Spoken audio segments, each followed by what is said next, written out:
Hello everyone and welcome back to my channel, or welcome if you're new. My name is Giulia and I build in The Sims 4, in case you didn't notice from all of my videos that are basically me building. And disclaimer, right at the beginning of this video, I have 7 cats, so if you can hear some strange noises or if you see some movement, and actually one is right here, I don't know if you noticed, that's why. I have many cats and they like to be present while I build and also while I record videos, so welcome to my channel, I guess. Now, cats aside, because they are not the topic of this video even though they may appear very often, let's talk about what I'm building today, because finally I'm building something using the new expansion pack. I know it's almost been a month since the expansion pack came out, but as you know, I'm a slow builder. I am very busy with work, and yeah, sometimes I don't want to do the voiceovers and to edit the footage because I'm very lazy. I love building. A build may take me a while to complete, but when I'm in the zone, I build non-stop, and so I can be fairly quick in building, but when it comes to editing, it's very heavy for me. And yeah, sometimes I just don't have the motivation, and yeah, so that's why it takes me a while to post a video, but here we are. And yes, I'm building using only base game and Enchanted by Nature, which is the new expansion pack.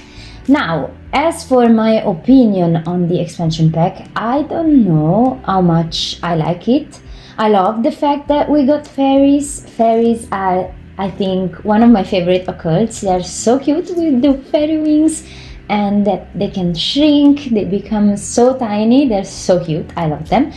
But when it comes to the furniture and the style, it's not my cup of tea. As you know, I'm more of a contemporary / modern builder, and all of the furniture is very whimsical, which can be cute, but also it's very stylized and it only fits that certain style. So yeah, I don't know, I don't feel like I'm going to use the furniture a lot. There are some cluttered things I may use, but the rest of the furniture is too specific for me to use in my regular builds. Aside from that, I think if your style is whimsical, fairy, magical, this pack might be good for you. Also, the temptation to use cottage living was so hard. I wanted to use the debug items from that pack so much. I think it would have fit so well with this pack, but alas, I've decided to restrict myself and only use base game and the pack. So anyway, weirdly enough, the thing that took me the most in this build wasn't the build itself, because it's very tiny. It's only a 2-bedroom, 1-bathroom house, and it's so compact, so tiny. I don't think it's a tiny house, but it's tiny, trust me. The thing that took me the most was the landscaping, because I went absolutely crazy with it. I've used so many plants, so many rocks, so many bushes, so many flowers. And the theme that I had in mind was sunflowers, because I don't think I've ever done a build with sunflowers, maybe once, and it's not in a YouTube video because it was one of the first builds I've done in The Sims. And I've recently been into a sunflower field here in Tuscany, because that's like a tradition by the time. Each year I go into a sunflower field because they're my favorite flowers. I love them. They are so pretty. So yeah, the theme was sunflowers, and so I've used a ton of yellow flowers and obviously sunflowers. We only have a couple of them in the base game, which is a shame, because if you place them all together, they all look the same. So I've used the tool mod by Twisted Maxi to give them some variety. I made some of them smaller and some of them bigger, so they didn't look all the same size. It's a shame that we only have like 2 sunflowers in the game, but that's what we had, and so I had to make do with those. Aside from some flowers, I've also used some yellow flowers from the Enchanted by Nature debug. They are super pretty, they're like wildflowers, but I've also used a ton of yellow flowers from base game, and of course a ton of rocks, and I had to include a pond. Ponds are like one of my favorite things, which is funny because when the pond update came out, I vividly remember thinking that pond weren't going to be all that useful because I was so used to create ponds with the pool tool, but ponds arguably look so much better and so much more natural, which was what I wanted to achieve in this build, and actually it's something I always want to achieve with every single one of my builds when I include ponds, which is basically every single one of them. I'm obsessed with ponds, I love them. Another peculiar thing I did in this build, which I think is really cool, is I made custom stairs to get from like the pond level to the house level, because obviously I've used a lot of terrain manipulation. And I usually do this trick with a base game item, it's a debug pillar, to make like curved stairs, custom stairs basically, but this time I didn't want to use rocks, and I noticed that in the Enchanted by Nature debug there was this log with a lot of mushrooms and greenery on it. I think it's the same log that we got with the cottage living debug, if I remember correctly, but anyway, that's beside the point. But unfortunately, I discovered that Sims cannot work on it, even though it's a debug item. Usually, with some debug objects, Sims just ignore them and they just walk through them, but not with this log. So what I did is I basically placed all of the logs in the basement and then I raised them up using the tool mod. So it looks like they're at the same level as the stairs, but they are not. They are in the basement, and so Sims can walk through them. And obviously I've included stairs underneath the logs, so they're fully functional. I've also made a fully functional build using a debug a debug bridge that I found in Enchanted by Nature.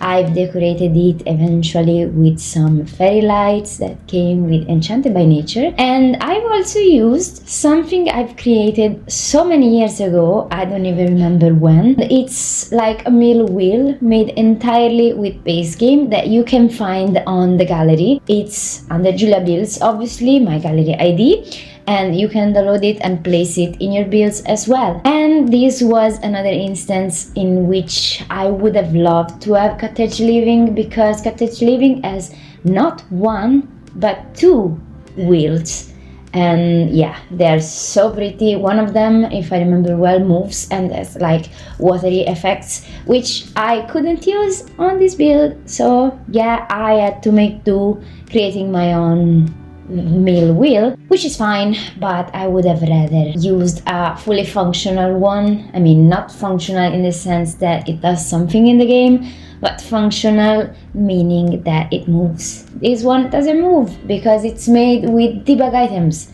so it's static, but it's like purely aesthetic. I love to include it. I think it gives this build even more whimsical, magical things, I guess. Now for the interior, because I've been blabbering about the exterior for far too long, it's time to talk a bit about the interior. I tried to use the kitchen set that comes with Enchanted by Nature, but I don't like it so much. I don't know, I tried my best to use it, but it's not my style, and so I resorted to use the quote-unquote new base game kitchen, the one we got some updates ago, which is so pretty, one of my favorite kitchens set in the game, and I think it looks much better. Also because I wanted the interior to feel like, yes, a fairy lives here, but it's like a more modern fairy. So yeah, I've included tons of plants, tons of fairy light, tons of yellow because that was the theme of the build, but also It's not so whimsical. It's more neutral, which is much more my style. Now, this is not to say that I hate the furniture that comes with this spec. It's just to say that it's not my style. I prefer contemporary things, I prefer very aesthetic things. I love clutter, obviously, and this house is a testament of that because it's very cluttered. I also made sure, since it's very cluttered, that I playtested everything and everything was working for me. Mostly I was concerned with the stairs and the bridge, but everything is functional. But also with the beds, because the rooms are so small, so cramped, and I was afraid Sims couldn't navigate in them, but they can. Everything is functional. I made sure to playtest everything. Also, the kitchen is functional, the living room is. I've included not one but 2 desks, so there are also computers, and for the desks, for both of them, I've used one of my favorite tricks, which is using shelves as instead of desks. I think it looks so much better than a regular desk. It's so much more unique. I know I always do this in my builds, so it might be repetitive, but I love it, so that's what I'm doing. One thing I love about this spec are the archways. They are so pretty and so huge. I've used, I think, just one in this build because it's very small and so I didn't have much room for all of them. But I've used, I think, the wider one, and it's so pretty, it's so huge. It opens up the room so much, and yeah, I think I'm going to use it in more builds, I guess, maybe in the cottages or even in the Tuscan or Italian ones, because I think it might be a good fit. Of course, another thing I loved were the new plants. They are like potted plants that your Sims can actually interact with them, they can water them, they can talk to them, and I love them. They're so pretty, even though I found out that when I placed them and then like I painted a wall, they would disappear, which was kind of annoying. Not all the time, but sometimes they would, and I don't understand how or why they were doing that, but they were. So, well, I placed them back. It was not a big deal, but it was kind of annoying. And the last thing that I'm not showing in this video because I forgot to record it, which happens a lot with me apparently, was that I've included an apothecary room, like a skill building room. It's in the basement. I've like created a tiny like outhouse on the back of the house, and I've placed the apothecary room in the basement. So yeah, that's basically it for the build. I really do hope you enjoyed it. If you did, please leave a like and a comment and subscribe to my channel if you haven't already, and hopefully I will see you all in my next video. Bye! And I think it looks good. I can talk.